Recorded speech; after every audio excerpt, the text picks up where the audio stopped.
while listening to the singing of the children, especially little Joshua.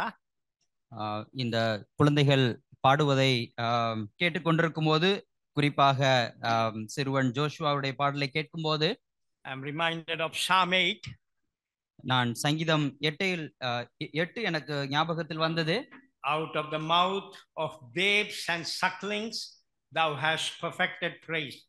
நீர் குழந்தைகள் பாலகர் வாயினால் நீர் துதியை நீர் அவருடைய வாயிலே உண்டு பண்ணினீர் என்று நாம் வாசிக்கிறோம். Because of thy enemies, உம்முடைய சத்துருக்களின் நிமித்தம், that thou may still the enemy and the avenger.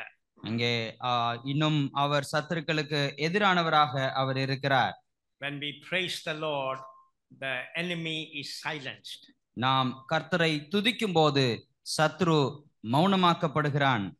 Shall we turn to 1 Samuel chapter 14? நாம் 1 சாமுவேல் 14ஆம் அதிகாரத்திற்கு திருப்பிக் கொள்ளலாம். We are looking at some bright lights in dark days. நாம் பார்த்து கொண்டிருக்கிறது இருள் நிறைந்த காலகட்டத்தில் இருந்த சில பிரகாசமான ஒளிகளை குறித்து. From 1 Samuel. 1 சாமுவேல் புத்தகத்தில் இருந்து.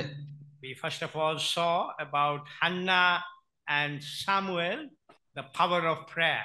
நாம் முதலாவதாக பார்த்தது அன்னாள் மற்றும் சாமுவேல் அவருடைய வாழ்க்கையிலிருந்து நாம் ஜெபத்தின் வல்லமையை கண்டோம். And we also learned some lessons from the two cows telling us of devotion to duty and paying the ultimate price of laying down their life as sacrifice. அதற்கு அடுத்து அந்த 2 பசுக்களுடைய காரியத்திலிருந்து நாம் நம்முடைய வாழ்க்கையிலே எவ்வளவு அர்ப்பணிப்புள்ளவர்களாக இருக்க வேண்டும் என்றும், அதே வேளையிலே கடைசியிலே நம்முடைய ஜீவனையும் தியாகமாக அருளக்கூடிய அந்த பாதையை நோக்கி செல்ல வேண்டும் என்றும் பார்த்தோம். And this evening we will look at 1 Samuel chapter 14. இந்த மாலை நேரத்திலே நாம் 1 சாமுவேல் 14ஆம் அதிகாரத்தை பார்க்கலாம். We see Jonathan and his armor bearer challenging the enemy. யோனத்தான் மற்றும் அவனுடைய ஆயுததாரி இருவரும் அவர்கள் சத்துருக்களுக்கு சவால் விடுக்கிறதை பார்க்கிறோம். And the rich reward for challenging the enemy. சத்துருக்களுக்கு சவால் விடுத்ததன் மூலமாக அவர்களுக்கு கிடைத்த மிகப்பெரிய வெகுமதியை பார்க்கிறோம்.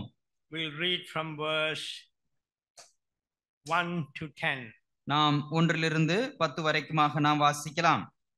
1 Samuel chapter 14 verse 1 to verse 10. 1 Samuel 14ஆம் அதிகாரம் 1ஆம் வசனத்திலிருந்து 10ஆம் வசனம் வரைக்கும்.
Shall we pray?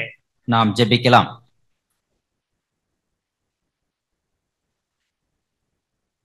Our Father, we thank thee for all the help, thou hast been giving to us this day and also yesterday. பிதாவே, இன்றைக்கும் நேற்றைய தினத்திலும் எங்களுக்கு நீர் கொடுத்து வருகிற எல்லா விதமான ஒத்தாசைகளுக்காக நாங்கள் உமக்கு நன்றி செலுத்துகிறோம். We thank thee for our Lord Jesus Christ, who is the same yesterday and today and forever. நேற்றும் இன்றும் என்றும் மாறாதவராக இருக்கிற எங்கள் அருமை ஆண்டவராக இயேசு கிறிஸ்துவுக்காக நாங்கள் நன்றி செலுத்துகிறோம். We thank thee, thou gives us victory through our Lord Jesus Christ. எங்கள் ஆண்டவராக இயேசு கிறிஸ்துவின் மூலமாக நீர் எங்களுக்கு ஜெயம் கொடுக்கிறதற்காக உமக்கு நாங்கள் நன்றி செலுத்துகிறோம்.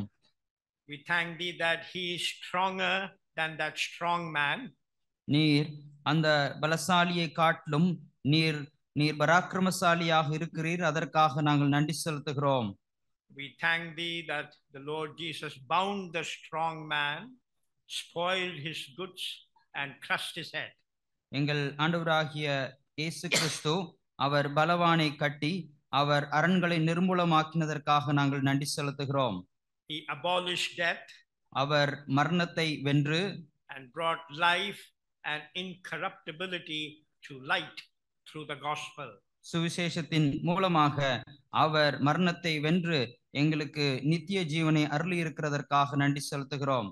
We thank thee that he is far above all. அவர் எல்லாவற்றிற்கும் மேலானவராக இருக்கிறதற்காக உம்மை நாங்கள் துதிக்கிறோம். Sitting at thy right hand. உம்முடைய வலது பார்சத்தில் வீற்றிருந்து அதை செய்கிறார். Preparing a place for us. அவர் எங்களுக்காக ஒரு இடத்தை ஆயத்தம் பண்ணி கொண்டிருக்கிறார். Lord Jesus, we thank thee for thy promise. ஆண்டவராகிய இயேசுவினுடைய அந்த வாக்குத்தத்தங்களுக்காக நாங்கள் நன்றி செலுத்துகிறோம். Surely I come quickly. இதோ நிச்சயமாக நான் சீக்கிரம் வருகிறேன். Help us to be waiting and watching for thy coming. உம்முடைய வருகைக்காக நாங்கள் எதிர்பார்த்து காத்திருக்க எங்களுக்கு உதவி செய்தருளும். And to love thy appearing. உம்முடைய வருகையை நாங்கள் மிகவும் பிரியமாக அதை எதிர்நோக்க எங்களுக்கு உதவி செய்தருளும். As we wait for thee, help us that our loins be girded and the lights burning. உம்முடைய வருகைக்காக நாங்கள் காத்திருக்கும் போது எங்களுடைய அறைகள் கட்டப்பட்டவர்களாக எங்களுடைய விளக்கு கொழுந்துவிட்டு எரிகிறவர்களாக இருக்க எங்களுக்கு உதவி செய்தருளும். Put thy words in both of our mouth. எங்கள் இருவருடைய வாயிலேயும் உம்முடைய வார்த்தைகளை நீர் போட்டருளும். Glorify thy name. உம்முடைய நாமத்தை மகிமைப்படுத்தும். In the name of our Lord Jesus Christ we pray. ஆண்டவராகிய இயேசு கிறிஸ்துவின் நாமத்தில் நாங்கள் ஜெபிக்கிறோம். Amen. ஆமென்.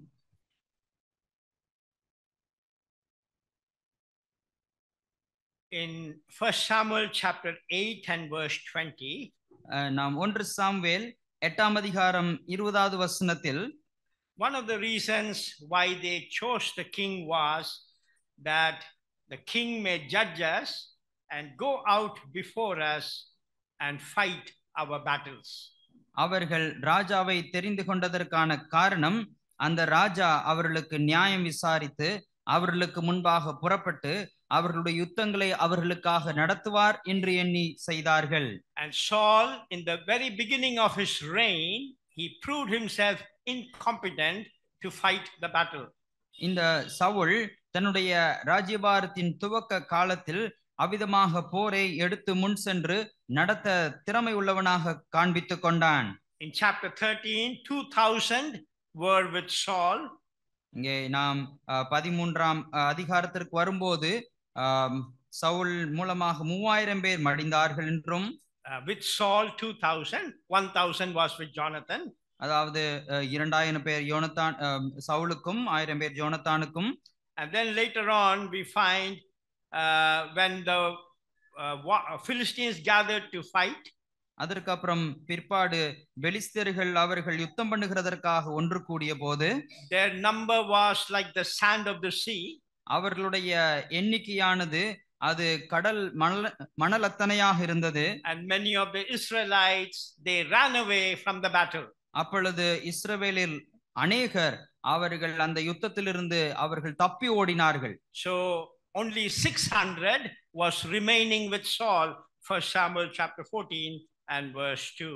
1 சாமுவேல் 14ஆம் அதிகாரம் 2ஆம் வசனத்தில் பார்க்கிறோம், ஒரு 600 ஏறக்குறைய 600 பேர் மாத்திரம் சவுலுடனே கூட தங்கியிருந்தார்கள்.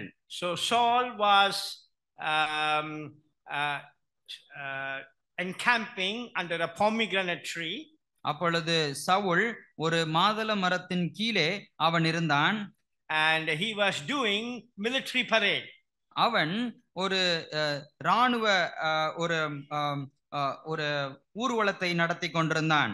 Every day he would tell the soldiers left right. ஒவ்வொரு நாளும் அவன் தன்னுடைய போர்ச்சேவருக்கு அவன் லெஃப்ட் ரைட் என்று சொல்லி அவர்களை நடத்துவான். But playing military games won't dislodge the enemy. அவ்விதமாக ஒரு இராணுவ விளையாட்டை விளையாடுவது ஒருபோதும் சத்துருக்களை முறியடிக்காது. He was a trumpet blower. அவன் எக்காலம் ஊதுகிறவனாக இருந்தான். In chapter 13, 13ஆம் அதிகாரத்தில் verse 3, 3ஆம் வசனம், Jonathan smote the garrison of the Philistines. யோனத்தான் கேபாவிலே தானேம் இருந்த பெலிஸ்தரை முறியடித்தான். And Saul blew the trumpet. இப்பொழுது சவுல் அவன் எக்காலம் ஊதுவித்தான். And everyone in Israel heard say, Saul has smitten a garrison of the Philistines. தானேம் இருந்த பெலிஸ்தரை சவுல் முறியடித்தான் என்று இஸ்ரவேலர் பெலிஸ்தருக்கு அவர்கள் கேள்விப்பட்டார்கள். He wanted the credit for himself. அவன் தனக்குத்தானே அவன் பேர் வேண்டுமென்று அவன் விரும்பினான். And he also had the priest with him. அதே போல அவனுடனே கூட ஒரு ஆசாரியனை வைத்திருந்தான். And the priest was wearing an ephod, chapter 14 verse 3. 14ஆம் அதிகாரம் 3ஆம் வசனத்தில் அதை பார்க்கிறோம். அந்த ஆசாரியனிடத்திலே ஏபோத்து இருந்தது. But religious activity without spiritual power will not damage enemy's kingdom. அதே போல விதமாக ஆவிக்குரிய தன்மை இல்லாத ஒரு ஆன்மீக கிரியைகள் ஒருபோதும் சத்துருக்களை முறியடிக்காது. One of the characteristics of the last days, கடைசி காலகட்டத்தினுடைய ஒரு தன்மை என்னவென்றால், in 2 Timothy chapter 3, having a form of godliness, denying the power thereof. நாம் 2 தீமோத்தேயு 3ஆம் அதிகாரத்தில் வாசிக்கிறபடி நாம் தேவனுடைய வல்லமையை நாம் புறக்கணிக்கிறவர்களாகவும் அதே நேரத்திலே நாம் பொய்யான மாயையான தேவபக்தி உடையவர்களாகவும் காணப்படுகிறவர்களாக ஜனங்கள் இருப்பார்கள் என்று வாசிக்கிறோம். So in this dark scene, how refreshing is the action of Jonathan and his armor bearer.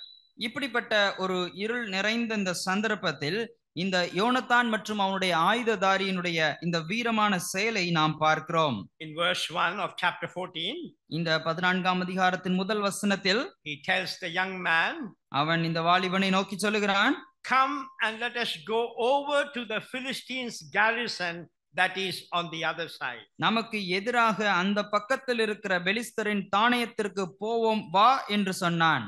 Yes, they are going to challenge the enemy. ஆம், அவர்கள் இப்பொழுது போய் சத்துருக்களுக்கு சவால் விடுக்க போகிறார்கள்.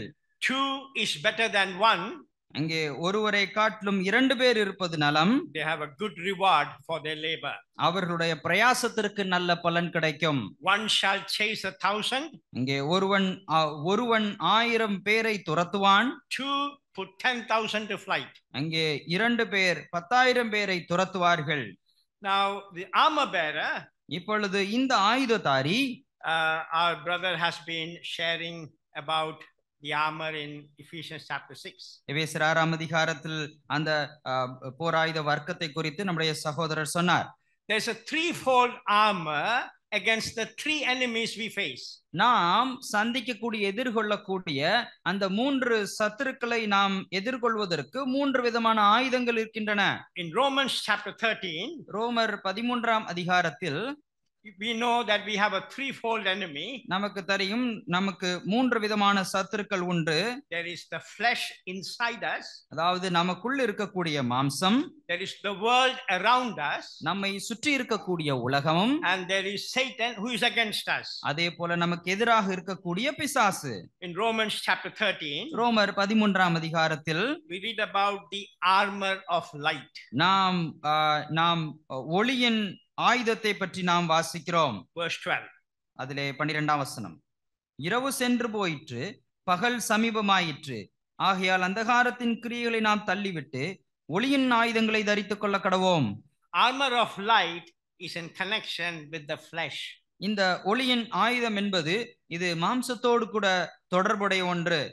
Light is a picture of the divine nature. ஒளியானது தெய்வீக சுபாவத்திற்கு ஒரு சித்திரமாக இருக்கிறது. God is light, in him is no darkness at all. தேவன் ஒளியாக இருக்கிறார், அவருக்குள் எவ்வளவேனும் இருள் இல்லை. When we receive the Lord Jesus as our Savior, நாம் இந்த ஆண்டவராக இயேசு கிறிஸ்துவை நம் இரட்சகராக ஏற்றுக்கொள்ளும் போது we are partakers of the divine nature. அந்த தெய்வீக சுபாவத்திற்கு நாம் பங்குள்ளவர்களாக மாறுகிறோம். And the Holy Spirit strengthens the new nature to overcome the old nature. அப்பொழுது பரிசுத்த ஆவியானவர் இந்த பழைய சுபாவத்தை மேற்கொள்ளும்படிக்கு நமக்கு புதிய சுபாவத்தை கொடுக்கிறார். The night is far spent, the day is at hand. பகலானது சமீபமாய், இரவானது சென்று போயிற்று, பகல் சமீபமாயிற்று. It's the night of the Lord's absence. ஆண்டவர் இல்லாத அந்த இரவு காலகட்டம். And the Lord is coming soon. இப்பொழுது ஆண்டவர் மிக சீக்கிரத்தில் வர இருக்கிறார். So we read in verse 11. ஆகவே நாம் 11ஆம் வசனத்தில் வாசிக்கிறோம். It's high time to awake out of sleep. ஆகவே நாம் நித்திரை விட்டு எழுந்திருக்க வேண்டிய வேலையாயிற்று. In Matthew chapter 25, மத்தேயு 25ஆம் அதிகாரத்தில் there is the midnight cry.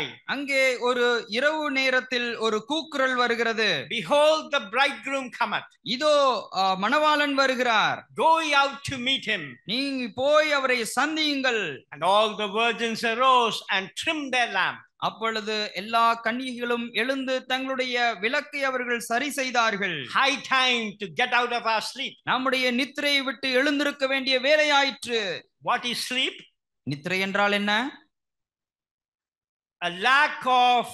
A comfortable lack of awareness to what is going around us. நம்மை சுற்றி என்ன நடக்கிறது என்று நம்மால் தெரிந்து கொள்ள முடியாத ஒரு அறியாமையில் இருக்கக்கூடிய சுகம். Yes, we are comfortable. நாம் சுகமாக இருக்கிறோம். What is going around us, it doesn't matter us. நம்மை சுற்றி என்ன நடந்தாலும் நமக்கு எந்த கவலையும் இல்லை. So let us awake out of sleep. ஆகவே அப்படி இராமல் நாம் நித்திரை விட்டு எழுந்திருப்போமாக. And put on the armor of light. நாம் ஒளியின் ஆயுதத்தை தரித்துக் கொள்ள வேண்டும். Put on the Lord Jesus Christ, who is the light of the world. இந்த உலகத்தின் ஒளியாக இருக்கக்கூடிய ஆண்டவராக இயேசு கிறிஸ்துவை நாம் தரித்துக் கொள்ள வேண்டும். Then we have another armor in 2 Corinthians. அதற்கு அப்புறமாக இன்னொரு ஆயுதம் இருக்கிறது. 2 கொரிந்தியர் 6 and verse 7. 2 கொரிந்தியர் 6ஆம் அதிகாரம் அதில் 7வது வசனம்.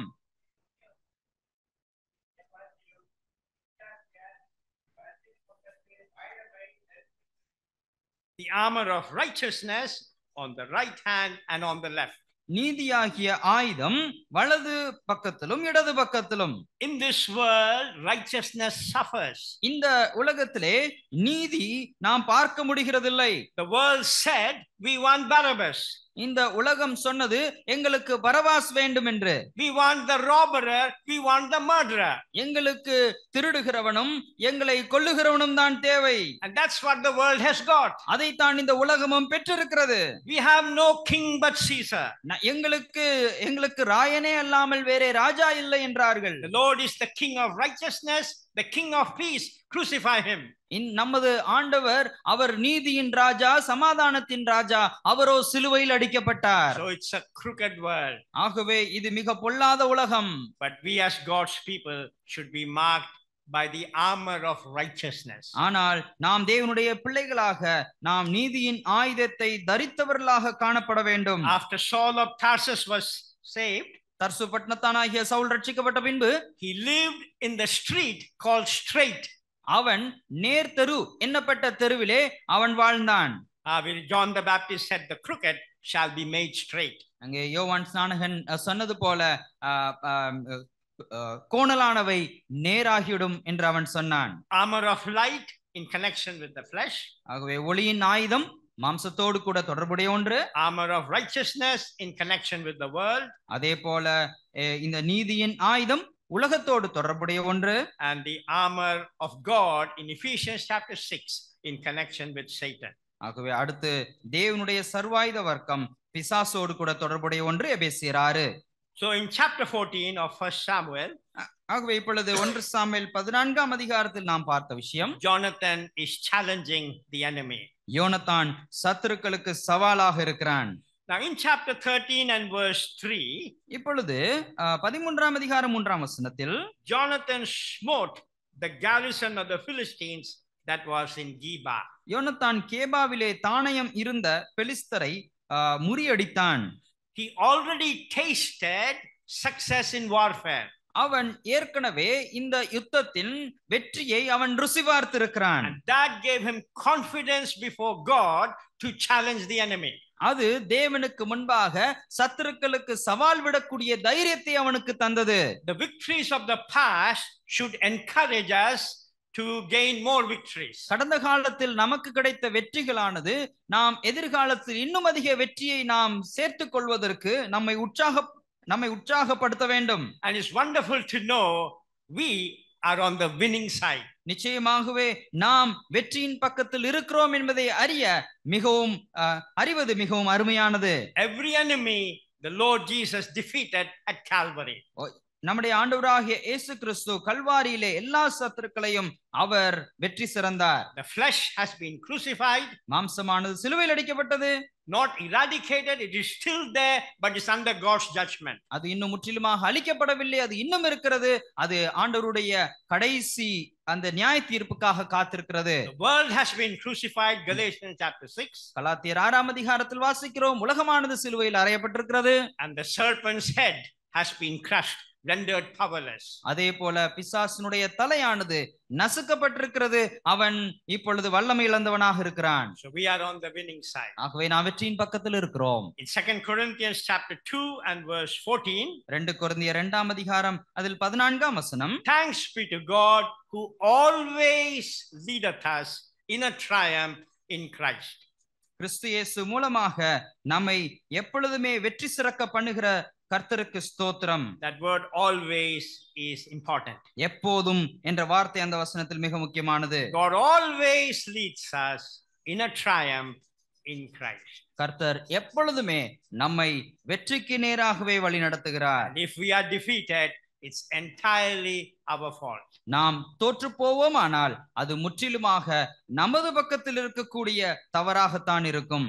In 1 Samuel 14 and verse 1, இப்பொழுது மீண்டும் 1 சாமுவேல் 14ஆம் அதிகாரம் முதல் வசனத்தில், he told not his father. அவன் தன்னுடைய தகப்பனிடத்தில் அதை அறிவிக்கவில்லை.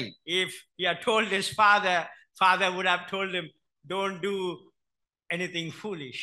அப்பொழுது அவன் தகப்பனிடத்திலே சொல்லியிருந்தால் அவன் என்ன சொல்லியிருப்பான்? நீ ஒருபோதும் அதிகேடா எதையும் செய்து விடாதே என்று சொல்லியிருப்பான். In the book of Ecclesiastes chapter 3 and verse 7, நாம் பிரசங்கி 3ஆம் அதிகாரம் 7ஆம் வசனத்தில், there is a time to speak and a time to be silent. நாம் பேச வேண்டிய ஒரு காலம் உண்டு, மௌனமாக இருக்க ஒரு காலம் உண்டு.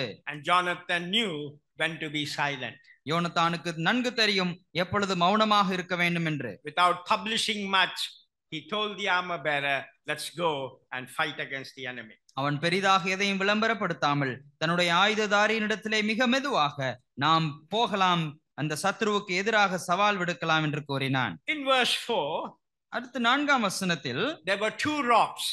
2 பாறைகள் இருந்தன. And they went between the rocks.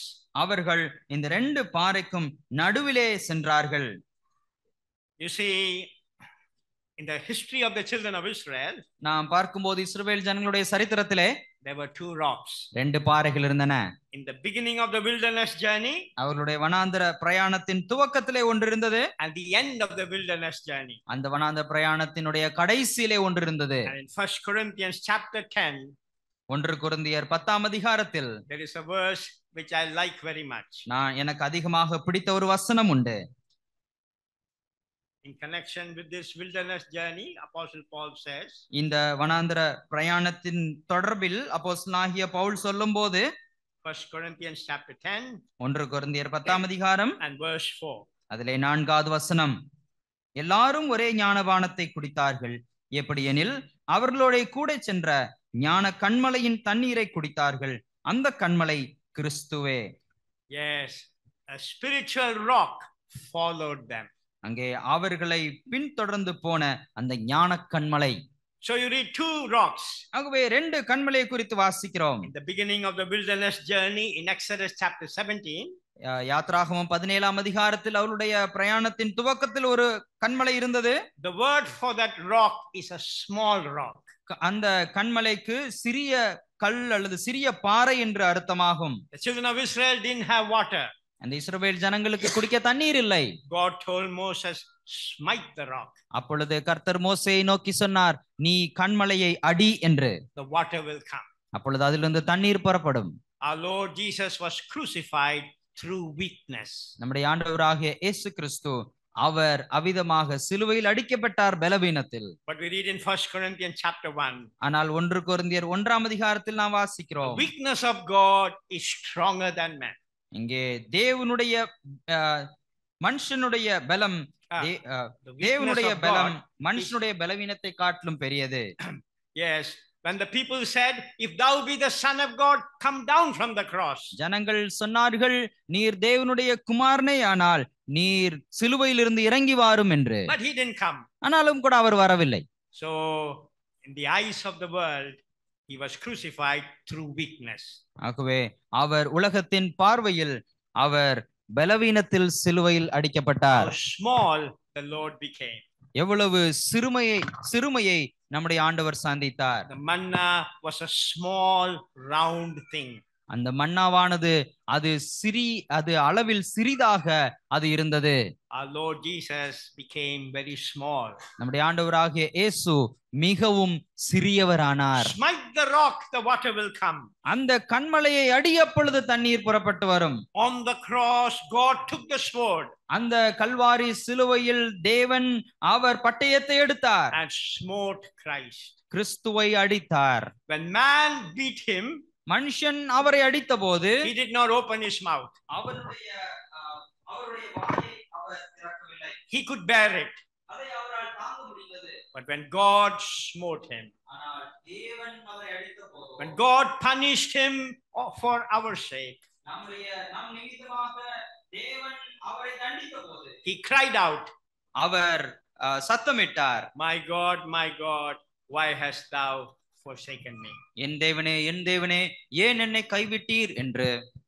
As a result of the smitten rock, அந்த அடிக்கப்பட்ட அந்த கன்மலையின் நிமித்தமாக we get the water of eternal life. நமக்கு நித்திய ஜீவனின் தண்ணீரானது கிடைத்தது. Gift of the Holy Spirit. பரிசுத்த ஆவியானவருடைய வரம் கிடைத்தது. And then in the end of the wilderness journey, அதற்கு அப்புறம் வனாந்திர பிரயாணத்தினுடைய கடைசியிலே Numbers chapter 20, என்னாகமம் 20ஆம் அதிகாரத்தில் the word for that rock is a big rock. இப்பொழுது இங்கே கன்மலை என்று பயன்படுத்தப்பட்டிருக்கிற வார்த்தையினுடைய அர்த்தம் பெரிய ஒரு பாறை. And God told Moses, speak to the rock. இப்பொழுது கர்த்தர் மோசேயினிடத்திலே சொன்னார், இப்பொழுது கன்மலையோட பேசு என்று. The water will come. அதிலே தண்ணீர் புறப்பட்டு வரும். The Lord Jesus died on the cross for our sins. நம்முடைய ஆண்டவராக இயேசு கிறிஸ்து நம் பாவங்களுக்காக சிலுவையில் மரித்தார். Rose again the third day. அவர் 3ஆம் நாளில் உயிரோடு எழுந்தார். Sitting at God's right hand. இப்பொழுது பிதாவின் தேவனுடைய வலது பார்சத்தில் இருக்கிறார். If we want the blessing, நமக்கு ஆசீர்வாதம் வேண்டும் என்றால், speak to the rock. நாம் அந்த கன்மலையினிடத்திலே பேசினால் போதும், the water will come. அதிலிருந்து தண்ணீர் புறப்பட்டு வரும். So two rocks. இப்பொழுது 2 கன்மலை. A crucified Christ. இங்கே சிலுவையில் அடிக்கப்பட்ட கிறிஸ்து. And a living Christ in glory. அதே போல மகிமையில் இப்பொழுது ஜீவனோடு இருக்கக்கூடிய கிறிஸ்து. Now that when we travel in between, that's our protection. நாம் இது ரெண்டுக்கும் இடையே பிரயாணம் பண்ணும்போது அதுவே நம் பாதுகாப்பாக இருக்கிறது. When we believe on the Lord Jesus who died for us, நமக்காக மரித்த அந்த ஆண்டவராக இயேசு கிறிஸ்துவில் விசுவாசம் வைக்கும்போது all our sins are forgiven. நம் எல்லாருடைய பாவங்களும் மன்னிக்கப்படுகிறது. We have peace with God. நமக்கு தேவனிடத்தில் சமாதானம் அடைகிறோம். And what a comfort and security that is. அது என்ன ஒரு ஆறுதலும் பாதுகாப்புமாக இருக்கிறது. And Jesus said, because I live, you shall live also. ஆண்டவராகிய இயேசு சொன்னார், நான் உயிரோடு இருக்கிறபடினாலே நீங்களும் உயிரோடு இருப்பீர்கள் என்று. Now the meaning of the two rocks, இப்பொழுது இந்த 2 பாறைகளுடைய அர்த்தம் illustrates to us two truths. நமக்கு 2 சத்தியங்களை அது காட்டுகிறது. The name of the one rock was Bosas. அந்த பாறையின் ஒன்றுக்கு பெயர் போசேஸ் என்பதாகும். Which means shining. அதனுடைய அர்த்தம் பிரகாசம். And the name of the other rock was Sinai, மற்றொன்றுக்கு சேனே என்று பெயர், which means thorn bush. அதனுடைய அர்த்தம் முட்புதர். Now this also illustrates two truths concerning our Christian life. இந்த அர்த்தமும் கூட கிறிஸ்தவ வாழ்க்கையை பற்றிய ரெண்டு சத்தியங்களை நமக்கு காட்டுகிறது. Sinai means thorn bush, that tells of the sufferings we have to go through in life. Seneh என்று சொன்னால் அது முட்புதராகும். அதனுடைய அர்த்தம் நம்முடைய வாழ்க்கையிலே நாம் பாடுகள் வழியாக கடந்து செல்ல வேண்டும். And Boses means shining. போசேஸ் என்று சொன்னால் பிரகாசம். This tells of the glory that will follow. அது நமக்கு எதை காட்டுகிறது என்றால் இங்கே இனி வரும் மகிமையை குறித்து அது பேசுகிறது. As we go to fight against the enemy, நாம் சத்துருக்களுக்கு எதிராக போய் நாம் போரிட போகும்போது we are conscious of suffering as well as glory. நாம் நமக்கு இருக்கும் பாடுகளையும் பின்வரும் மகிமையும் குறித்து உணர்வு உள்ளவர்களாக செல்கிறோம். Turn to Romans chapter 8. ரோமர் 8ஆம் அதிகாரத்திற்கு திருப்பிக் கொள்ளுங்கள். And verse 18. அதிலே 18வது வசனம். ஆதலால் இக்காலத்து பாடுகள் இனி நம்மிடத்தில் வெளிப்படும் மகிமைக்கு ஒப்பிடத்தக்கவைகள் அல்லவென்று எண்ணுகிறேன். Yes. The sufferings of this present time, இந்த காலத்து பாடுகள் is not worthy, அது ஒப்பிடத்தக்கவைகள் அல்ல, to be compared with the glory which shall be revealed in us. அது இனி நம்மிடத்தில் வெளிப்படும் மகிமைக்கு ஒப்பிடத்தக்கவைகள் அல்ல. How many years will we suffer? நாம் எத்தனை ஆண்டுகள் இன்னும் பாடுபட வேண்டும்? Say 70 or 80 years. ஒருவேளை 70 அல்லது 80 ஆண்டுகள் என்று வைத்துக் கொள்வோம். And all the 70 and 80 years is not suffering. இந்த எல்லா 70 80 ஆண்டுகளுமே பாடுகள் இருக்காது. At the most, அங்கே அதிகபட்சமாக 70 or 80. 70 80 ஆண்டுகள். But the glory, ஆனால் மகிமையோ is eternal. அது நித்தியமானது. So when we view the suffering in the light of the glory, ஆகவே அந்த மகிமையின் வெளிச்சத்தில் நம்முடைய பாடுகளை காணும்போது there is no comparison. அதற்கு நாம் அதை அப்படி ஒப்பிடவே முடியாது. Look at the suffering of Joseph. நாம் யோசேப்பினுடைய பாடுகளை பார்ப்போம். At the age of 17, அவன் 17வது வயதிலே he was sold, he was put in the pit. அவன் குழியிலே போடப்பட்டார். Then sold as a slave. அதற்கப்புறம் அடிமையாக விற்கப்பட்டார். Then put in the prison. அதற்கப்புறம் சிறையில் அடைக்கப்பட்டார். That would be a period of 13 years of suffering. அது கிட்டத்தட்ட பாடுகளின் 13 ஆண்டு காலமாகும்.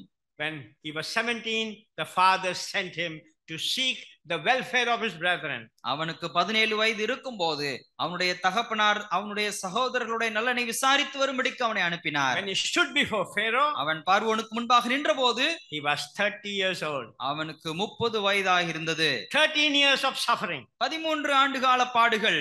But the glory, ஆனால் மகிமையோ, he died when he was 110 years old. அவன் 110 வயதுடையவனாக அவன் மரித்தான். So Tamil Nadu is good for arithmetic.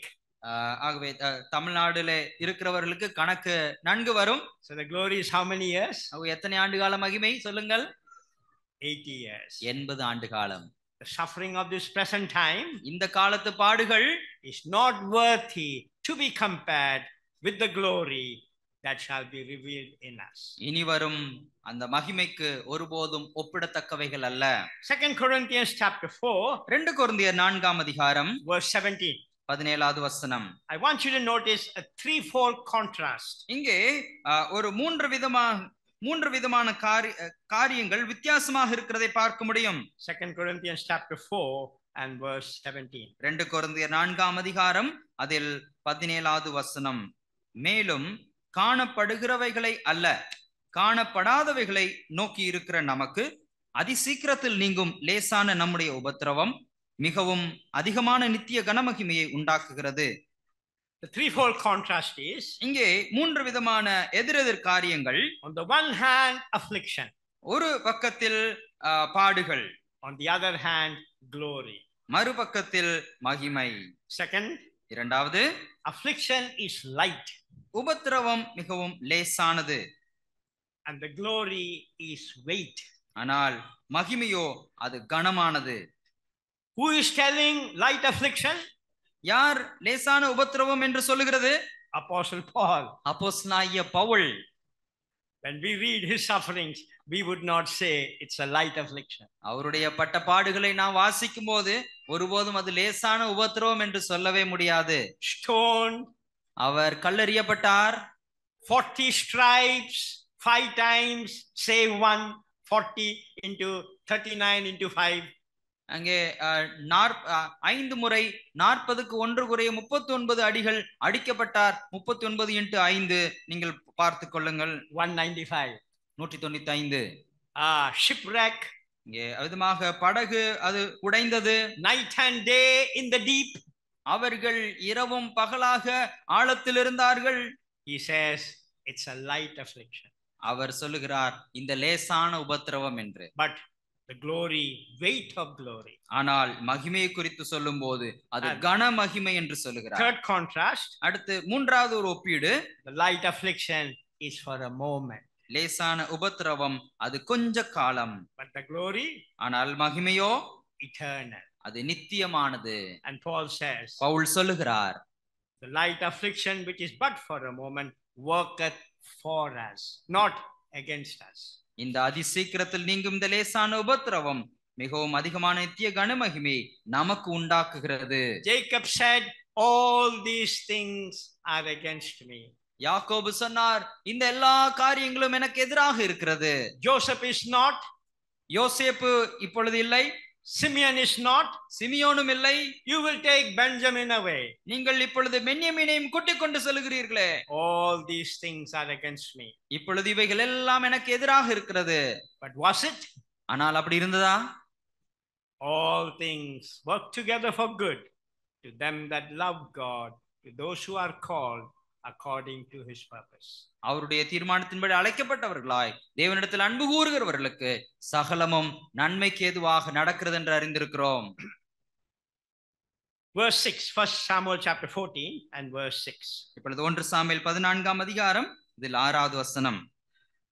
Jonathan said to the young man that bare his armor, யோனத்தான் தன் ஆயுததாரியாகிய அந்த வாலிபனை நோக்கி இப்படி சொன்னான், come and let us go over unto the garrison of these uncircumcised. விருத்த சேதனம் இல்லாதவர்களுடைய அந்த தானியத்திற்கு போவோம் வா.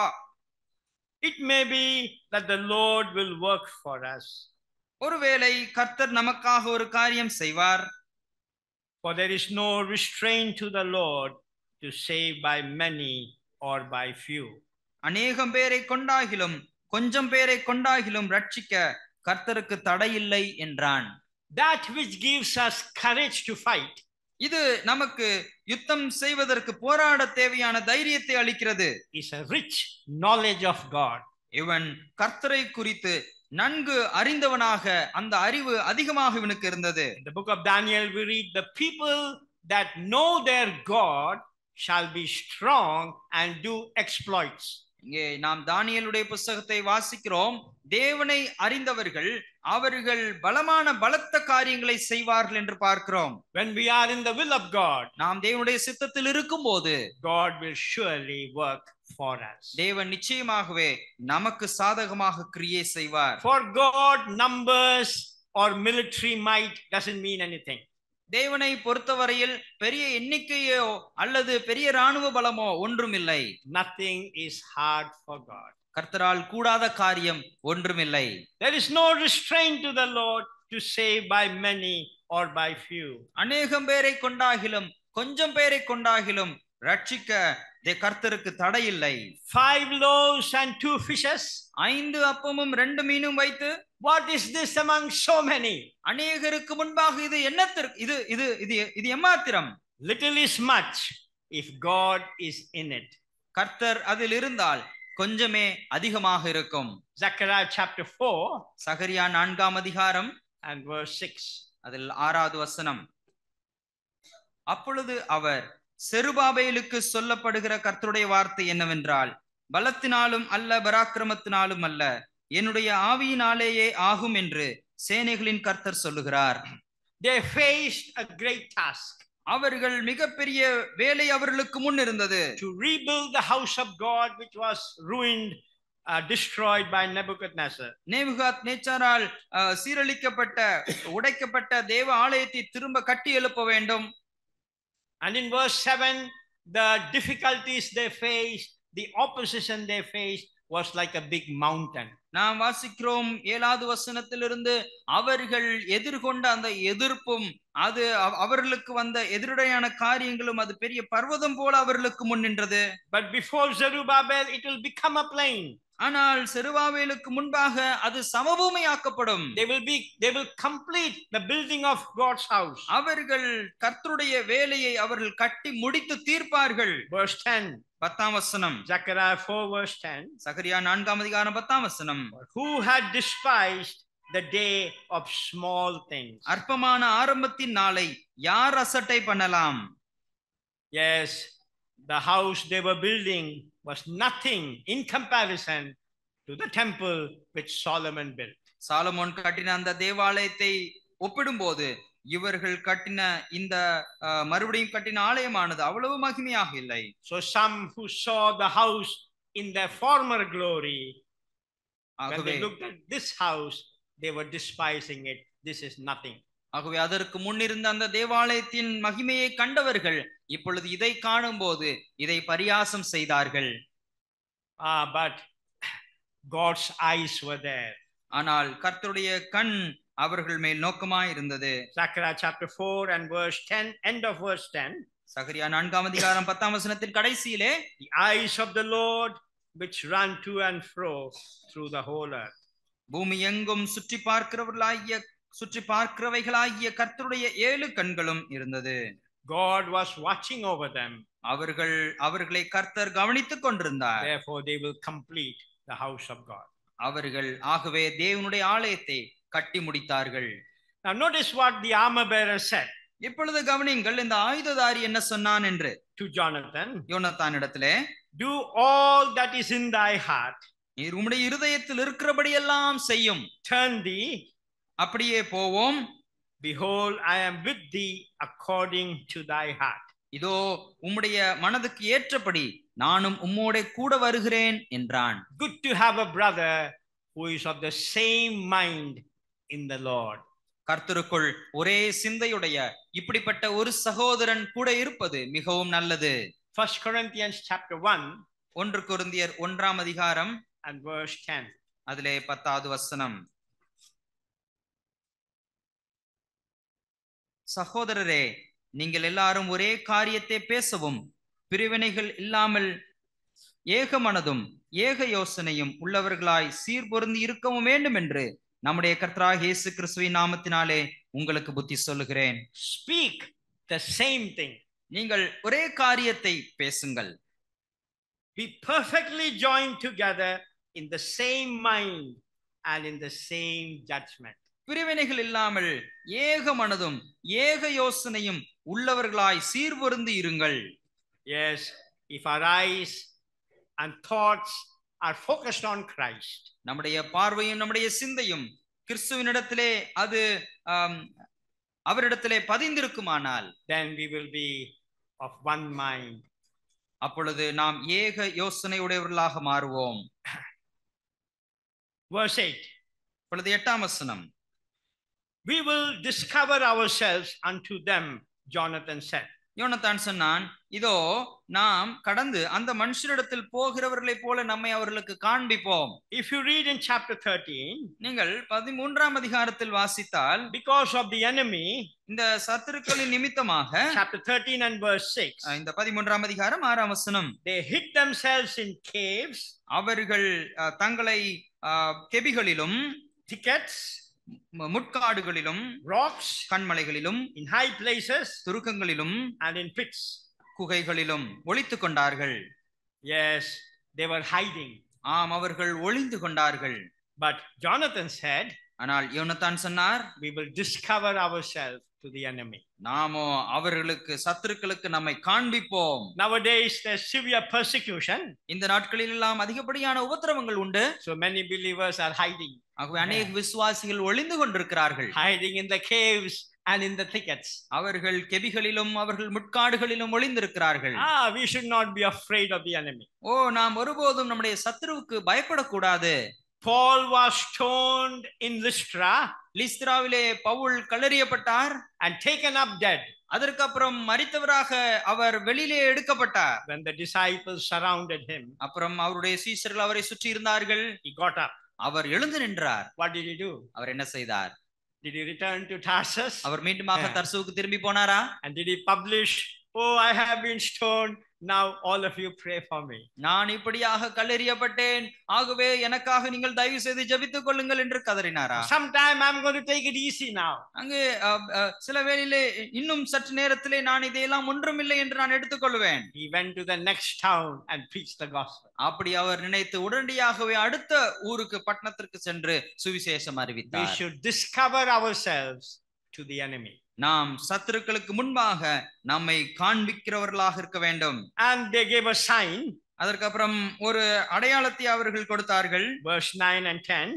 9 மற்றும் 10 வசனங்களிலே, If when we show ourselves to the enemy, நாம் சத்துருக்களுக்கு நம்மை காட்டும் போது, if they say, "Tarry until we come to you," நாங்கள் உங்களிடத்தில் வரும் மட்டும் நீங்கள் அங்கே நில்லுங்கள் என்று அவர்கள் சொன்னால், we will stand in our place. நாம் நம்முடைய இடத்திலேயே நாம் நிற்போம்.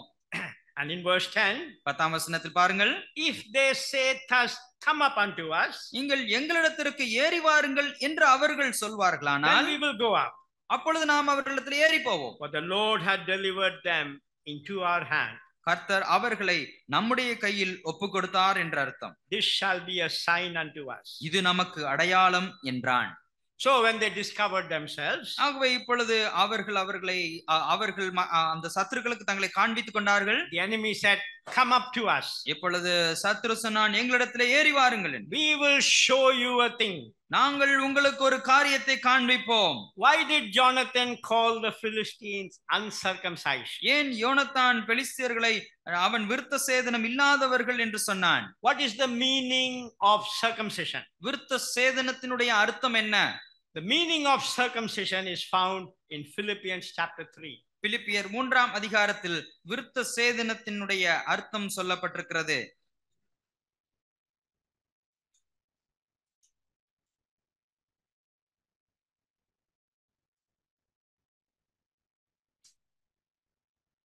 Philippians chapter 3 and verse 3. பிலிப்பியர் 3ஆம் அதிகாரம் அதில் 3வது வசனம், ஏனெனில் மாம்சத்தின் மேல் நம்பிக்கையாய் இராமல் ஆவியினாலே தேவனுக்கு ஆராதனை செய்து கிறிஸ்து இயேசுவுக்குள் மேன்மை பாராட்டுகிற நாமே விருத்த சேதனம் உள்ளவர்கள். Yes, circumcision means have no confidence in the flesh. விருத்த சேதனம் என்று சொன்னால் மாம்சத்தில் நம்பிக்கை இருக்காது. The sharp knife is applied against the flesh. அந்த மாம்சத்திற்கு எதிராக மாம்சத்தின் மேலே கூர்மையான கத்தியானது அது வைக்கப்படுகிறது. When Christ died, I died with him. நான் கிறிஸ்து மரித்த போது அவருடனே கூட நானும் மரித்தேன். Uncircumcision means they have confidence in the flesh. விருத்த சேதனம் இல்லாதவர்கள் என்று சொன்னால் அவர்கள் மாம்சத்தின் மேல் நம்பிக்கை வைத்தவர்கள். The Philistines said, "You come and we will show you." அந்த பெலிஸ்தர்கள் சொன்னார்கள், நீங்கள் வாருங்கள், உங்களுக்கு ஒரு காரியத்தை நாங்கள் They காண்பிப்போம் were என்று. confident that they will destroy Jonathan and the armor bearer. யோனத்தான் மற்றும் அந்த ஆயுததாரியை இவர்கள் முறியடிப்பார்கள் என்று அவர்கள் தங்கள் மேல் அதீத நம்பிக்கை கொண்டிருந்தார்கள். The law of the world is believe in yourself. இந்த உலகத்தினுடைய விதி என்னவென்றால், நீங்கள் உங்களில் நம்பிக்கை வையுங்கள் என்று You சொல்வார்கள். must be marked by self confidence. நீங்கள் உங்களுக்கு தன்னம்பிக்கை உங்களுக்கு இருக்க வேண்டும் என்று சொல்வார்கள். But the law of God is, ஆனால் தேவனுடைய நீதி என்னவென்றால், I have no confidence in myself. நான் என்னிடத்தில் எந்த நம்பிக்கையும் நான் வைக்கவில்லை. But all my confidence is in God. என்னுடைய எல்லா நம்பிக்கையும் அது கர்த்தரிடத்தில் இருக்கிறது. Yes, come up after me. ஆம், நீங்கள் எங்களிடத்திற்கு ஏறி வாருங்கள். The Lord, Jonathan told the armor bearer, verse 12. இப்பொழுது 12ஆம் வசனத்தில் யோனத்தான் அந்த ஆயுததாரியை பார்த்து இப்படி சொன்னான், The Lord had delivered them into the hand of Israel. கர்த்தர் அவர்களை இஸ்ரவேலின் கையில் ஒப்பு கொடுத்தார் என்று சொன்னான். He was a man of faith. அவன் ஒரு விசுவாசத்தின் மனுஷன். You see, when Apostle Paul, he wanted to go to Asia, நாம் பார்க்கும்போது அப்போஸ்தலனாகிய பவுலும் கூட ஆசியாவிற்கு போகிறதற்கு அவர் விரும்பிய போது the Holy Spirit stopped him. பரிசுத்த ஆவியானவர் தடை செய்தார். He wanted to go to another place. மற்றும் ஒரு இடத்திற்கு போகும்படி அவர் விரும்பினார். Again the Holy Spirit stopped. மீண்டுமாக பரிசுத்த ஆவியானவர் தடை செய்தார். And they came to Troas. அதற்கு அப்புறம் துரோவா பட்டணத்திற்கு வந்தார்கள். They may be wondering what's going on.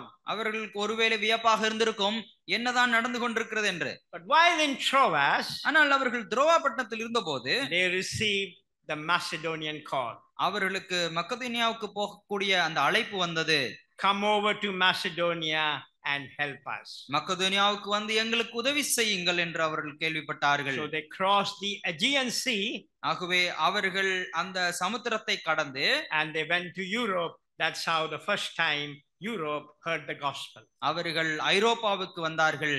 அதுதான் முதல் முறையாக அப்படித்தான் ஐரோப்பா சுவிசேஷத்தை கேள்விப்பட்டது. And what rich blessing Europe has enjoyed because of the gospel of Jesus Christ. ஆண்டவராக இயேசு கிறிஸ்துவின் சுவிசேஷத்தினாலே ஐரோப்பா எவ்வளவு பெரிய ஆசீர்வாதத்தை கண்டது. Oh, people are calling us, come over and help us. ஆம், ஜனங்கள் நம்மை பார்த்து கேட்கிறார்கள், நீங்கள் வந்து எங்களுக்கு உதவி செய்யுங்கள் என்று. So they went. ஆகவே அவர்கள் இப்பொழுது போனார்கள். And we read in verse 14. இப்பொழுது 14ஆம் வசனத்தில் வாசிக்கிறோம். யோனத்தானும் அவன் ஆயுததாரியும் அடித்த அந்த முந்தின அடியிலே ஏறக்குறைய 20 பேர் அரையேர் நிலமான விசாலத்திலே விழுந்தார்கள். Like the two oxen plowed together. அங்கே 2 எருதுகள் ஒன்றாக உழுவது போல. Plowed the half acre. அதாவது அரை ஏக்கர் நிலத்தை உழுவது போல. A prince and an ordinary man. ஒரு ராஜகுமாரன் ஒரு சாதாரண மனுஷனும் சேர்ந்து plowed the mountain half acre for God. அவர்கள் கர்த்தருக்காக அந்த மலையை சார்ந்த பகுதியில் அரை ஏக்கர் நிலத்தை உழுதார்கள். 20 Philistines died. 20 பெலிஸ்தர்கள் விழுந்தார்கள். And God did the rest. அங்கே மீதமுள்ள காரியத்தை கர்த்தர் செய்தார். When we challenge the enemy, நாம் சத்துருக்களுக்கு சவால் விடும்போது God will fight for us. கர்த்தர் நமக்காக யுத்தம் செய்வார். God turned every man's sword against each other. அங்கே ஒவ்வொருவருடைய பட்டயத்தையும் அவர்களுக்கு எதிராகவே கர்த்தர் திருப்பினார். Now Saul, இப்பொழுது சவுலை பாருங்கள். he heard the noise of the warfare. இப்பொழுது அந்த யுத்தத்தினுடைய சத்தத்தை அவன் கேட்டான். And he tells the priest, bring the ark of God. இப்பொழுது ஆசாரியனை பார்த்து சொல்லுகிறான், தேவனுடைய பெட்டியை இங்கே கொண்டு வாருங்கள் என்று. Now he said, it's time to pray. இப்பொழுது இது ஜெபத்திற்கான நேரம் என்று சொன்னான். He didn't want to pray before. அதற்கு முன்பாக ஜெபிக்க அவன் விரும்பவில்லை. When it's the time to fight, he wants to pray. அவன் இப்பொழுது யுத்தம் செய்ய வேண்டிய நேரம் வந்தபோது அவன் ஜெபிக்கும்படி விரும்பினான். But as he wanted to pray, the battle increased. So he told the priest, let's go and fight. Enough. அவன் அதற்கப்புறமாக ஜெபிக்க ஆரம்பிக்கும் போது யுத்தமானது அதிகரிக்க ஆரம்பித்தது. அதற்கப்புறம் ஆசாரியனை பார்த்து, போதும் போதும், நாம் இப்பொழுதும் நாமும் கூட போய் யுத்தம் செய்யலாம், போதும் என்று சொல்லி நிறுத்திவிட்டான். Look at the blessed results of the warfare. பாருங்கள், இப்பொழுது இந்த யுத்தத்தின் மூலமாக வந்து ஆசீர்வதிக்கப்பட்ட அந்த விளைவுகள். Verse 21. 21வது வசனம். The backsliders were restored. இங்கே நாம் பார்க்கும்போது பின்வாங்கினவர்கள் அவர்கள் திரும்ப சேர்க்கப்பட்டார்கள். Some Hebrews went to the Philistines. சில பெலிஸ்தர்கள் சில எபிரேயர்கள் பெலிஸ்தர்களிடத்திலே ஓடினார்கள். But now the victory has come, so they came back. இப்பொழுது வெற்றியானது இவர்கள் பக்கம் வந்தபடினாலே அவர்கள் திரும்ப வந்தார்கள். Verse 22. 22வது வசனம். The timid was strengthened.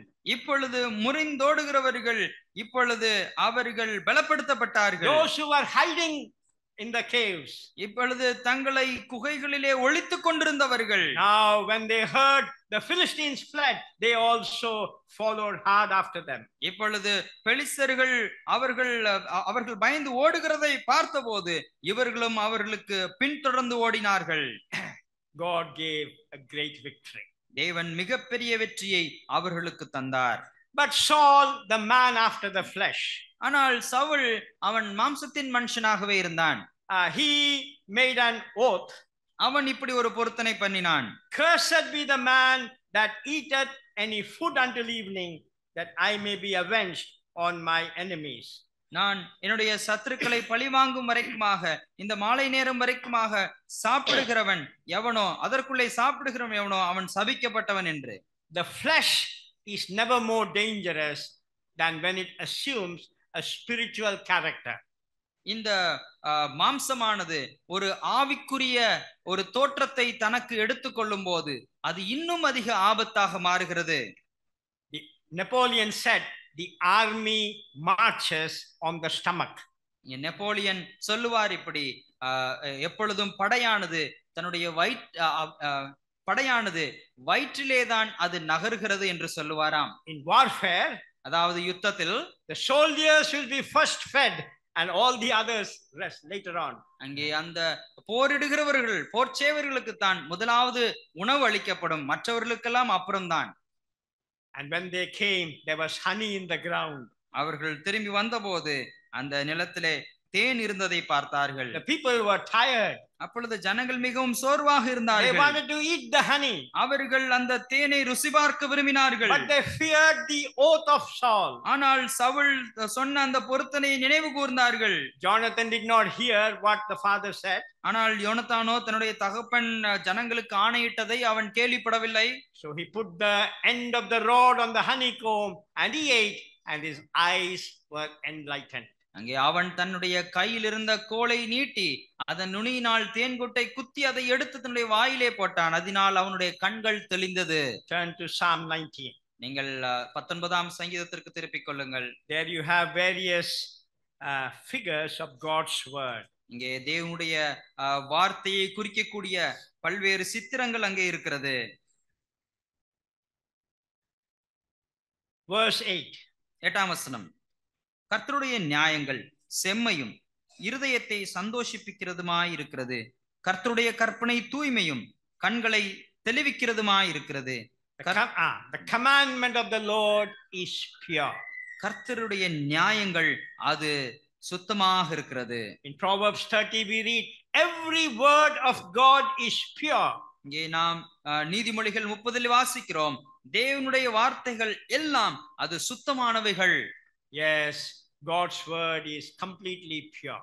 ஆம், கர்த்தருடைய வார்த்தை அது முற்றிலும் அது செம்மையானவைகளாக இருக்கிறது. That's why we call it Holy Bible, Holy Scriptures. ஆகவேதான் நாம் இதை பரிசுத்த வேதாகமம் என்றும் பரிசுத்த தேவனுடைய வார்த்தைகள் என்றும் சொல்லுகிறோம். It's not some cunningly devised fables as we have in the other religious texts.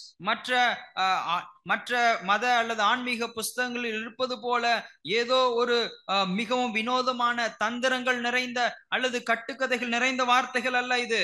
God's word is pure milk. கர்த்தருடைய வார்த்தை நியாயங்கள் அது சுத்தமான அது தூய்மையான பாலாக இருக்கிறது. And it enlightens the eyes. அது கண்களை தெளிவிக்கிறது. So we read in verse 10, it is sweeter than honey and the honeycomb. ஆகவே நாம் 10ஆம் வசனத்தில் வாசிக்கிறோம், அது தேனை காட்டிலும் தேன்கூட்டிலிருந்து ஒழுகிற தெளிதேனை காட்டிலும் அது இனிமையானது.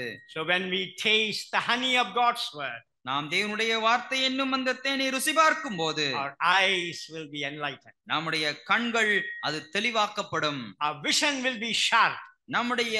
நம்முடைய தரிசனங்கள் அது கூர்மையாக்கப்படும். So Saul's oath was foolish oath. ஆகவே சவுல் இட்ட அந்த ஆணையானது ஒரு மதியினமான ஒரு ஆணை. So now in verse 36, இப்பொழுது 36ஆம் வசனத்தில் and verse 37, 36 மற்றும் 37 பார்க்கிறோம், Saul decided to pray. Saul இப்பொழுது ஜெபிக்க முடிவு செய்தான். Shall I go down after the Philistines? நான் பெலிஸ்தருக்கு விரோதமாக இப்பொழுது எழுந்து போகலாமா? God did not answer. ஆனால் கர்த்தர் பதில் கொடுக்கவில்லை. What a contrast to David. என்ன ஒரு தாவீதை ஒப்பிடும்போது என்ன ஒரு வித்தியாசம். Whenever David inquired of God, God answered his prayer. எப்பொழுதெல்லாம் தாவீது கர்த்தரிடத்தில் விசாரித்தானோ அப்பொழுது அவனுடைய கேள்விகளுக்கெல்லாம் கர்த்தர் பதில் அளித்தார். Saul was disobedient. சவுலோ கீழ்ப்படியாமல் போனான். If I regard iniquity in my heart, the Lord will not hear me. நான் என்னுடைய இருதயத்தில் அக்கிரம சிந்தை கொண்டிருந்தேன், ஆனால் கர்த்தர் என் ஜெபத்தை கேளார். So he decided to find out why did not God answer his prayer. ஆகவே இவன் கர்த்தர் ஏன் தன்னுடைய ஜெபத்தை கேட்கவில்லை என்று அவன் சோதித்தறிய விரும்பினான். So someone has committed sin.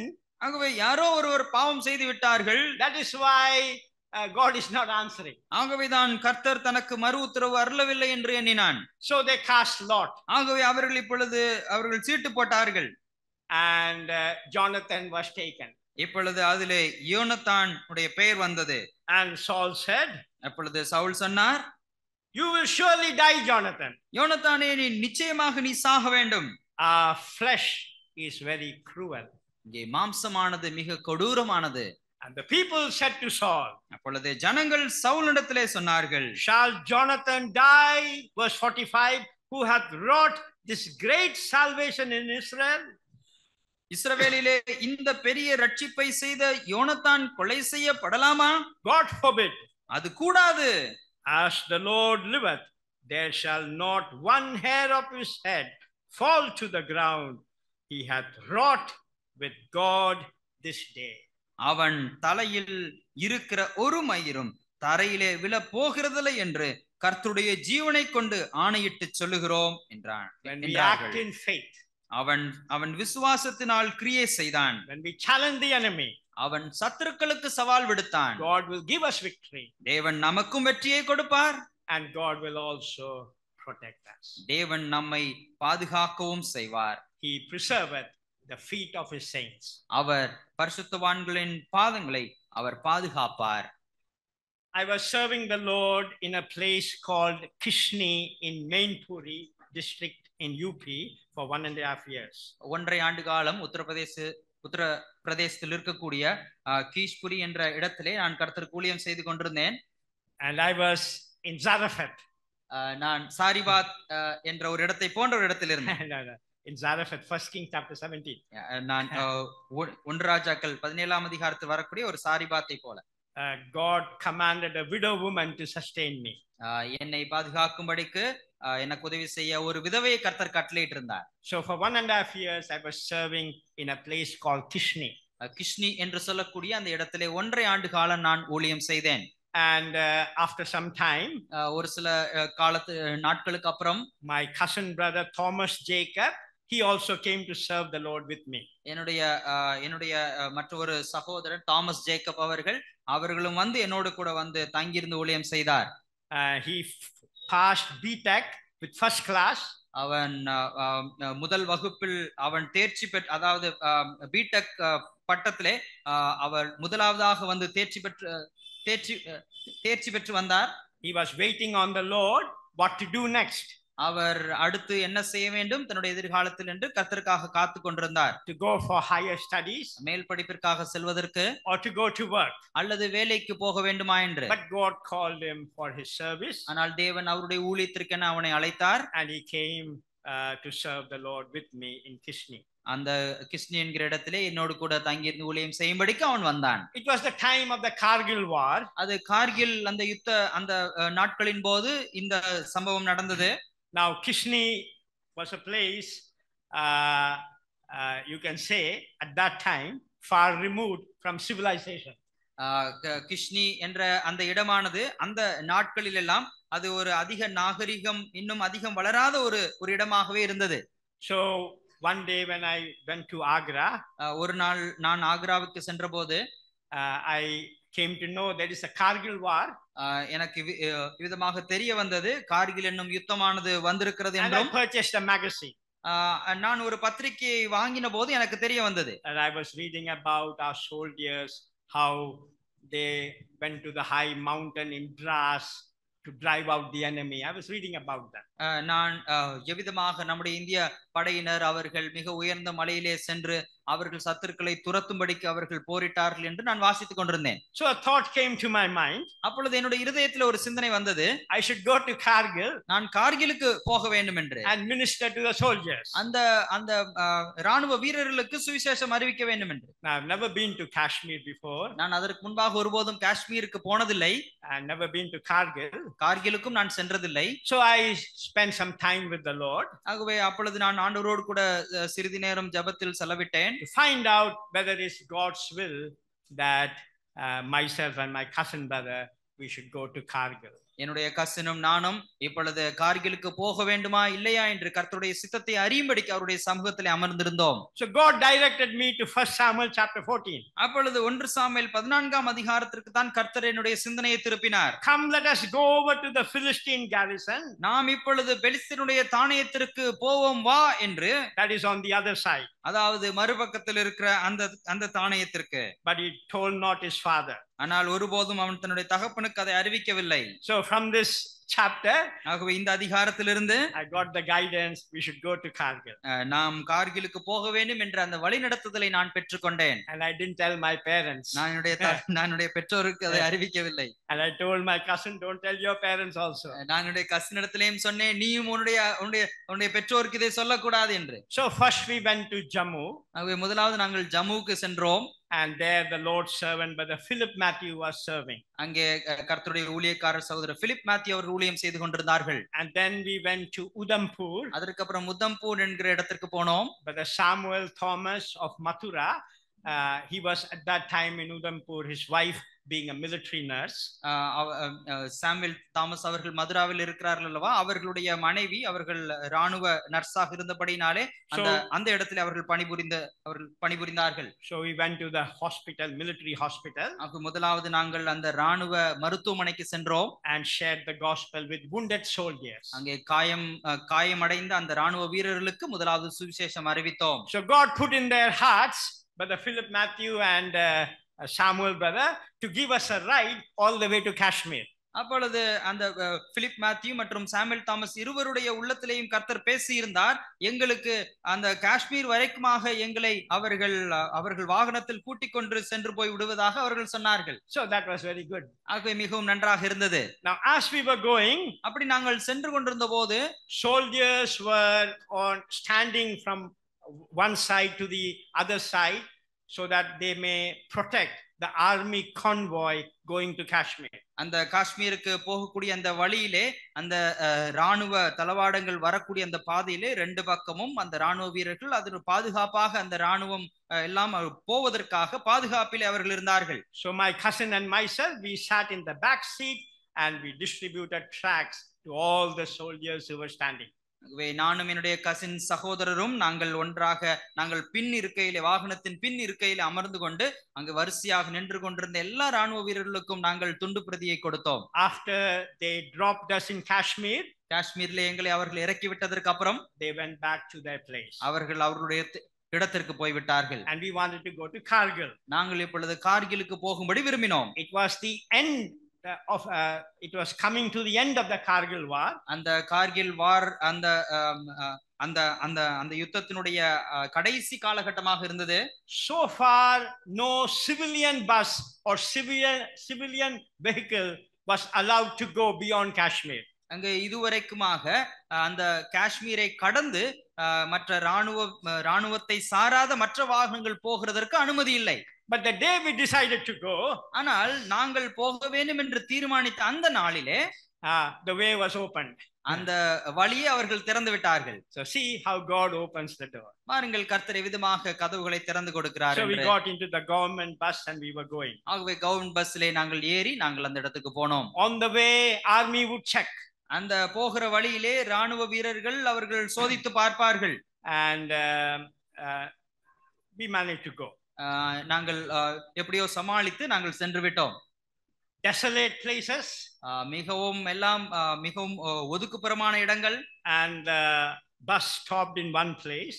அந்த அப்படிப்பட்ட ஒரு இடத்திலே பஸ் வந்து நின்றது. To have a little meal. சாப்பிடுவதற்காக ஒரு இடத்தில் நிறுத்தினார்கள். And we went to a shop. நாங்கள் ஒரு கடைக்கு சென்றோம். And every Malayali will like it. ஒவ்வொரு மலையாளிக்கும் அந்த இடம் பிடிக்கும். There was a Malayali selling masala dosa. ஒரு மசாலா தோசை விற்று கொண்டிருந்த ஒரு மலையாளி அங்க இருந்தார். In a most desolate place, மிகவும் தூரமான அந்த இடத்திலே ஒதுக்கப்பட்ட இடத்திலே for many kilometers you will hardly find any people. அநேக கிலோமீட்டர் தூரத்திற்கு இதுவரைக்குமாக எந்த ஒரு சாதாரண ஜனங்களையும் பார்க்கவில்லை. So in this desolate place there was a man making masala dosa and selling. இந்த தொலைதூரமான அந்த ஒரு இடத்திலே இந்த மனுஷன் மசாலா தோசாவை அவன் செய்து விற்று கொண்டிருந்தார். He was also a Catholic. அவர் ஒரு கத்தோலிக்கர். We shared the gospel with him. அவரிடத்திலேயும் நாங்கள் சுவிசேஷம் அறிவித்தோம். And he gave us free meal. He didn't take any money. அவர் எங்களிடத்திலே காசு வாங்கவில்லை, எங்களுக்கு இலவசமாக கொடுத்து விட்டார். As we came close to Kargil, நாங்கள் கார்கிலுக்கு மிக பக்கத்தில் வந்தபோது the firing started. அப்பொழுது அங்கே குண்டுமலை பொழிய ஆரம்பித்தது. Hill on one side, ஒரு பக்கத்தில் ஒரு மலையும், a big river on the other side. மறுபக்கத்திலே மிக பெரிய ஒரு பள்ளத்தாக்கில் ஓடும் நதியும் இருந்தது. After the river hills, அந்த நதிக்கு அப்புறமாக மீண்டும் மலை துவங்கினது. Pakistan is on that side. பாகிஸ்தானானது அந்த பக்கத்தில் இருந்தது. And our soldiers were firing from here. நம்முடைய ராணுவ வீரர்கள் இங்கிருந்து அவர்கள் குண்டுகளை ஏவிக் கொண்டிருந்தார்கள். It was night. அது இரவு வேளையாக இருந்தது. And the soldiers did not permit us to go further. அதை தாண்டி மேலும் செல்வதற்கு ராணுவ வீரர்கள் எங்களை அனுமதிக்கவில்லை. All the lights were off. எல்லா விளக்குகளும் அணைக்கப்பட்டிருந்தது. So the whole night we were in the side of the road. ஆகவே அந்த முழு இரவும் நாங்கள் அந்த ரோட்டோரத்திலே இருந்தோம். Now God wanted me to stand in the bus and share the gospel. இப்பொழுது கர்த்தர் நான் அந்த பஸ்ஸிலே ஏறி அது நடுவிலே நின்று சுவிசேஷம் அறிவிக்க வேண்டும் என்று விரும்பினார். Before we reached that place, we tried to distribute some tracts and the people there began to mock and they were not very happy. அந்த பஸ் அது புறப்படும் முன்பாக நாங்கள் சில கையில் இருந்த துண்டு பிரதிகளை நாங்கள் அங்கிருந்த ஜனங்களுக்கு கொடுத்தோம். ஆனால் அவர்கள் அதிலே சந்தோஷம் அடையவில்லை. அவர்கள் சிலர் எங்களை பரியாசம் செய்தார்கள். So I didn't have the courage to stand up and preach the gospel. ஆகவே நான் எழுந்திருந்து சுவிசேஷத்தை பிரசங்கிக்க எனக்கு தைரியம் வரவில்லை. It was morning time. அது காலை நேரமாக இருந்தது. And a great struggle in my soul. என்னுடைய உள்ளத்திலே மிகப்பெரிய ஒரு போராட்டமாக இருந்தது. Should I stand up and preach or should I not?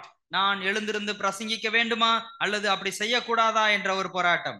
Finally God gave me the courage. கடைசியாக தேவன் எனக்கு தைரியம் தந்தார். And I stood in the front of the bus and preached the gospel. நான் அந்த பஸ்ஸுக்கு முன்பாக நின்று சுவிசேஷத்தை பிரசங்கித்தேன். They listened nicely. அவர்கள் நன்றாக கேட்டார்கள்.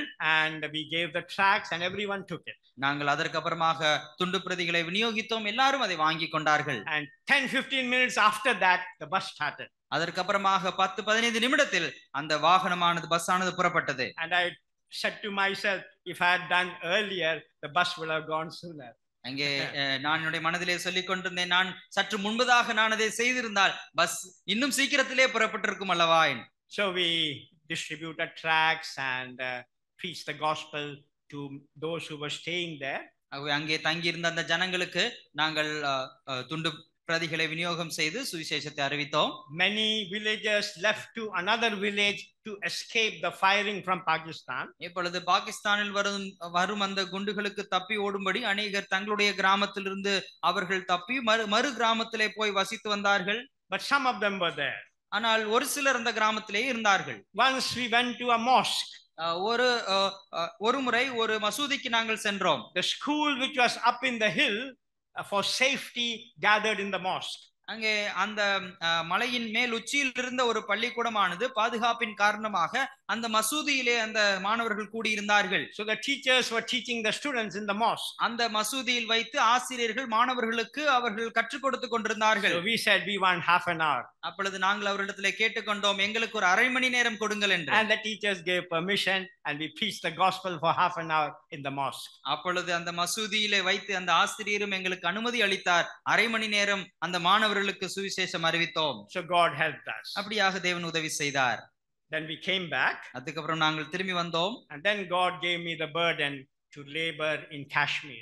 அதற்கு அப்புறமாக காஷ்மீரிலே போய் ஊழியம் செய்யும்படிக்கு கர்த்தர் எனக்கு ஒரு பாரம் தந்தார். So 2001 for 10 months I labored in Kashmir. அதற்கு அப்புறமாக 2001ஆம் ஆண்டு 10 மாதங்கள் காஷ்மீரிலே தங்கி ஊழியம் செய்தேன். What I wanted to do was நான் செய்ய விரும்பினது என்னவென்றால் I wanted to give a gospel to every home.